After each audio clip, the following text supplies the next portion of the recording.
What's up, guys? It's Coach Grant with First Down Training, and today we're going to be breaking down a great move that all wide receivers need to learn how to do to win against zone coverage. So I hope this video helps you guys out. I hope it can teach you a few new things that we have not really covered on this channel. But also, fellas, if you're a wide receiver and you want to improve your overall route running skills, check out that very first link in the description below for our Route Running Bible. What you'll get access to with our Route Running Bible is kind of a 2-for-1 deal where you could get access to a 10-day wide receiver or 2-week-long route running training schedule with the exact drills you need to be doing to improve your route running, all mapped out, and a 50-minute long video on 20 different press releases, when to use it, and then drills for each one. So check out that very first link below if you're interested in this deal that we are having. Let's get started with this video. So now, first move that we're going to talk about here is a blind spot move. Okay, so what is the blind spot of a DB? So I'm going to play this route here from CD Lamb full speed, and then we'll break it down. So he does this vertical set, gets to this DB's blind spot, and is able to win on this post route. So the blind spot is this area, essentially exactly how it sounds, the area where the DB cannot see.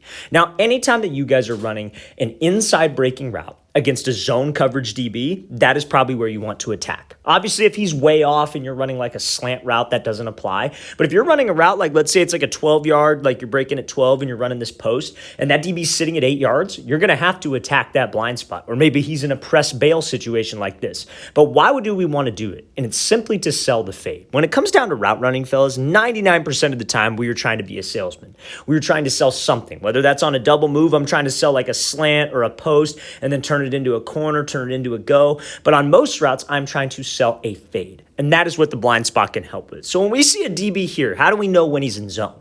When he's facing that QB. And when he's a little bit, and now usually when he's facing that QB, he's lined up outside shape. So he wants to prevent anything that goes outside and anything that goes deep. So attacking that blind spot is a great way to do that. You see that his hips are opened up to that QB, whether it's pre-snap, whether he's doing press bail. That's where I should be trying to angle my stem, and that's exactly where Lamb goes because that threatens the DB. Now, let's talk about it in kind of a broader sense. This DB's lined up facing the QB outside shape. So he's clearly in zone, but when it comes to zone and he's lined up outside shape, what does he probably have to the inside? He probably has help. So he wants you to just take it and run with it. So he's going to line up outside shade like so. If you're running a post, he is hoping that you just go up and then break to the post because he can get right into your hip and force you to his free safety help over the middle, which makes it a very tight window for that QB. Now, to create a bigger throwing window for the quarterback, that is where you attack that blind spot. You threaten him. You attack him vertically. You got to make sure that you're running hard. You got to make sure that your upper body actually commits because that is what can get that DB to widen, and that is what can get me enough separation for that QB to give me a shot. And fellas, this is all we need right here. We need a window for the QB, and we need about 2 to 3 steps on this DB, and we should win.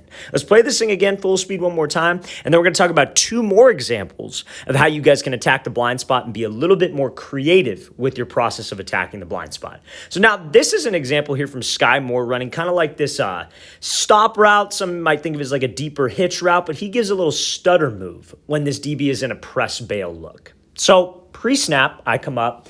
Now, as a wide receiver, this might seem like something where it's like, well, coach, how do I, think about this during a game? How do I think about all this information? How do I apply this? And you really can't think about all this during a game while the play's going full speed. You identify what the coverage is pre-snap, but you kind of already have an idea that this team likes to do it going in based on your film study. Let's say you're watching film of a team, and let's say 80% of the time, those corners show up. Let's say they're a big cover 3 team. They'll show up in press and they'll bail. You know that it's going to be a big blind spot game for you. You're going to be attacking that blind spot a lot, quite frequently.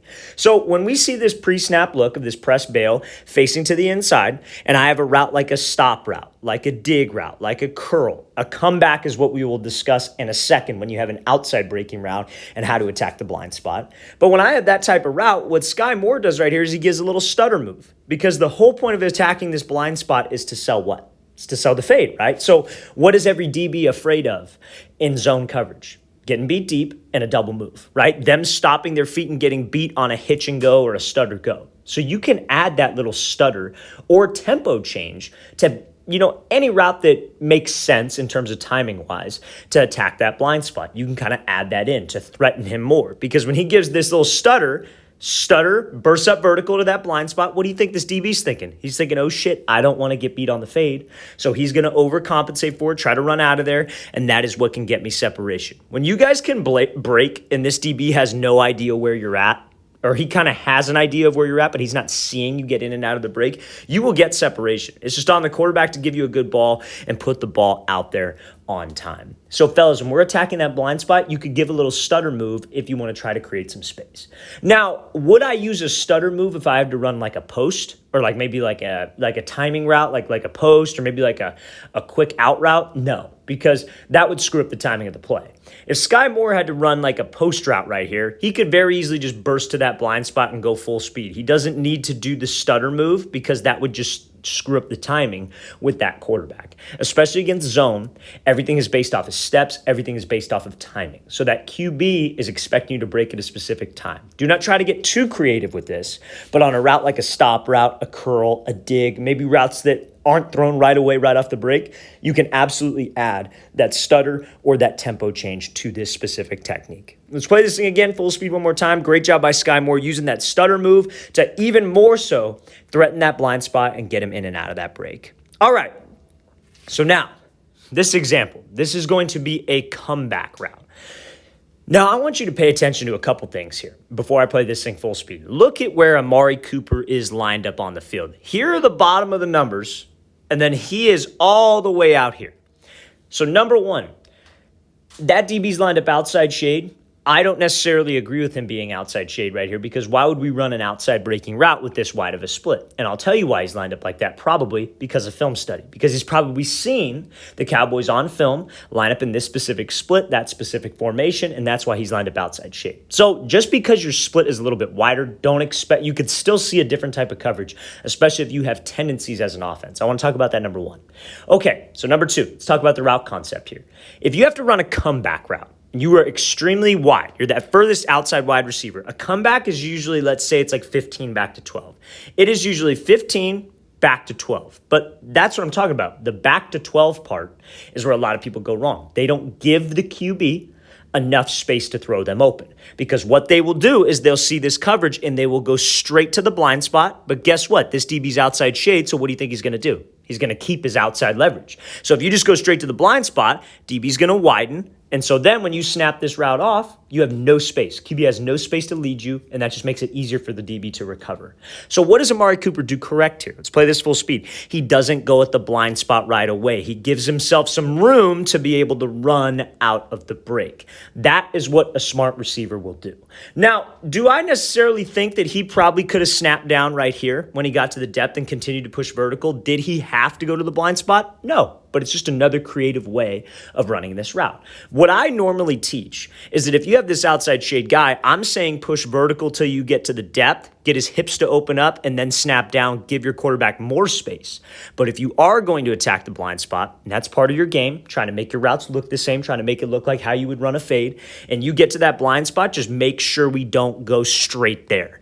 If it's an outside breaking route. If you go straight there on an outside breaking route, this DB will widen and keep that leverage, and you will not have enough space. Push vertical, then get to the blind spot to give yourself room to accelerate out of the break. That's all I want to talk about with this clip, fellas. Again, personally, I'm not a big blind spot guy on outside breaking routes, but it's definitely something you could do. And if you like to do that, there are many different ways to run a route. Personally, I like more so attacking the inside shoulder, but if you're a blind spot guy and you like that, just make sure we do not go straight there. That is a great way to get squeezed and forced all the way to that sideline. Let's play this thing again, full speed. Great job by Amari Cooper getting to that blind spot at the last second and giving the quarterback plenty of space to lead him open. All right, fellas, I really want to thank you for watching. I really appreciate it. If you guys have any questions at all, don't hesitate to leave those in the comment section below. Always appreciate the feedback. It's always great to hear from you guys. And again, fellas, if you would like a full route running guide with over a 2-week-long wide receiver route running schedule and a full 50-minute video on 20 different press releases, when to use it, and then drills to work on each one, check out that very first link in the description below. I'll see you guys next time.